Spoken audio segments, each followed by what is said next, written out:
Jhargram post office ও passport দপ্তরে ইমেলের মাধ্যমে বিস্ফোরণের হুমকি। টানা দুদিন ধরে বোমাতঙ্কে তটস্থ জেলা সদর। ইমেলে বিস্ফোরণের হুমকি ঘিরে ফের চাঞ্চল্য ছড়ালো ঝাড়গ্রামে। প্রশাসনের তৎপরতায় বড়সড় আতঙ্ক এড়ানো গেলেও ভোগান্তির মুখে পড়লেন সাধারণ মানুষ। কলকাতা থেকে পাঠানো একটি ইমেলে ঝাড়গ্রাম পোস্ট অফিসে বিস্ফোরণের হুমকি দেওয়া হয় বলে প্রশাসন সূত্রে জানা গিয়েছে। মেলে দাবি করা হয় আগের দিনের পুলিশি নজরদারি তাদের পর্যবেক্ষণে ছিল এবং দুপুর 12টা 30 নাগাদ। কি কাজে এসেছিলেন আজকে? আমি এসেছিলাম আপনার পাসপোর্টের রেনুয়েল ছিল আমার, তো কালকে আমি আজকের জন্য স্লট নিয়েছিলাম।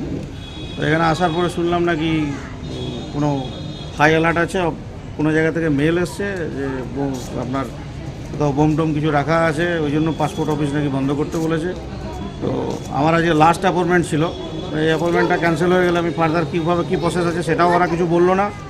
জবরদস্তি অফিস বন্ধ করে বাইরে বার করে দিল এবং বললো যে আজকে আর কিছু হবে না। কি অ্যালার্ট আছে, কি জানতে পারলেন? ওই একই জিনিস জানতে পারলাম, একই কথা বলছে যে উপর থেকে মেল এসছে, অফিস বন্ধ করার জন্য ইনস্ট্রাকশন এসছে, আমরা এখন চালু করতে পারবো না, ফোর্স সেশন হয়তো বন্ধ করে দেবে, বোম স্কোয়াডের লোক আসবে, বোম থাকার কিছু ব্যাপার হয়েছে নাকি, কিছু এরকম অ্যালার্টমেন্ট আছে নাকি শুনলাম। সায়ানাইড গ্যাস ভর্তি RDX দিয়ে বিস্ফোরণ ঘটানো হবে। হুমকি বার্তা পাওয়ার সঙ্গে সঙ্গেই সতর্কতামূলক ব্যবস্থাও নেওয়া হয়েছে। ক্ষোভও ছড়ায়। পুরো ঘটনার তদন্ত শুরু করেছে প্রশাসন।